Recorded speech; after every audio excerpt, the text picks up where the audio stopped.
Bonjour à tous et bienvenue sur les NUM. On va parler aujourd'hui de la montre connectée Silvercrest SFW 220. Nous avions déjà fait une petite vidéo la semaine dernière sur le déballage de la montre, le premier contact qu'on avait eu avec la montre.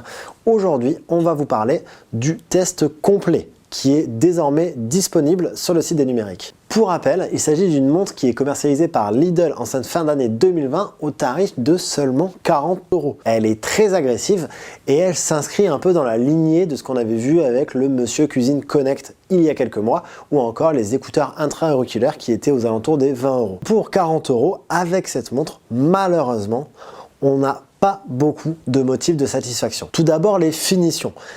Honnêtement, on n'attendait pas grand chose, mais on a réussi à quand même être déçu, puisqu'on a un boîtier en plastique qui n'est pas très agréable au toucher, qui n'est même pas très agréable à l'œil, et surtout un bracelet également en plastique qui donne un ressenti un peu talc, comme celui qu'on a à la piscine, et qui est vraiment pas agréable au poignet, qui est vraiment pas agréable à porter. On est sur ce point-là, même un peu en dessous de ce que propose un capteur d'activité comme le Mi Smart Band 4 de Xiaomi, qui est commercialisé à peu près dans ces eaux-là, mais qui est un peu plus soigné. Pas beaucoup, mais un peu plus. Autrement, la montre de Silvercrest promettait beaucoup de choses, avec le suivi de la fréquence cardiaque, le suivi du sommeil, une autonomie de 5 jours, l'affichage des notifications, et sur la plupart de ces points-là, on a été assez déçus. Tout d'abord, le suivi sportif. C'est notre plus grosse déception puisqu'on a à l'arrière un cardio-fréquence-mètre qui mesure donc la fréquence cardiaque. Nous l'avons comparé comme à chaque test de montre à une ceinture pectorale qui est très fiable et nous avons observé des résultats complètement à la rue. Je suis par exemple allé courir et le cardio-fréquence-mètre, au lieu de m'afficher un rythme cardiaque aux alentours de 170-175 battements par minute, s'est contenté de 110-120 battements par minute. C'est très loin de la réalité et du coup, ça empêche complètement une exploitation des données. En plus de ça, le GPS, qu'on appelle GPS connecté via le smartphone, c'est-à-dire qu'il n'y a pas de GPS dans la montre, mais c'est en exploitant celui du téléphone que la montre va établir la distance. Celui-là aussi est complètement raté, puisque lors de cette même sortie de course où j'ai parcouru 10 km, il ne m'en a compté que 5.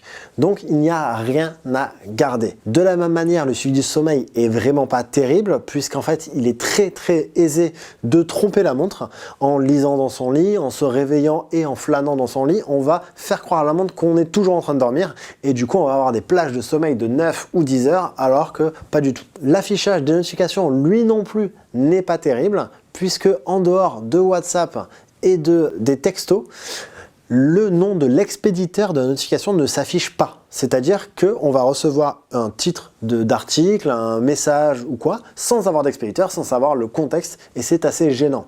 La seule satisfaction là-dedans, c'est que le texte est écrit en petit et du coup on peut afficher un grand texte dans l'écran. Et ça c'est plutôt sympa. Au final, la seule promesse qui est vraiment tenue par Silvercrest et Lidl, c'est celle de l'autonomie. Lidl a annoncé 5 jours, on a utilisé la montre avec un usage assez intensif, réception de notifications, suivi du sommeil, suivi de la fréquence cardiaque et même activité physique régulière, et la montre a tenu une semaine, voire un peu plus. Donc c'est assez sympa de ce côté-là, mais c'est tout.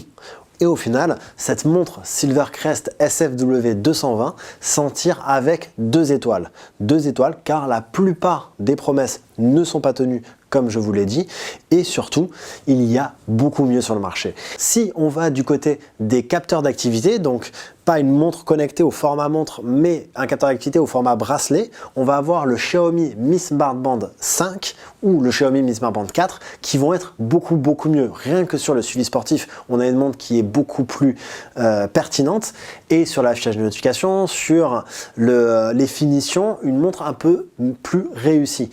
Donc, on ne vous conseille pas de vous diriger vers les magasins Lidl pour vous procurer cette montre et on vous indiquera plutôt la concurrence avec Xiaomi et son Mi Smart Band 4.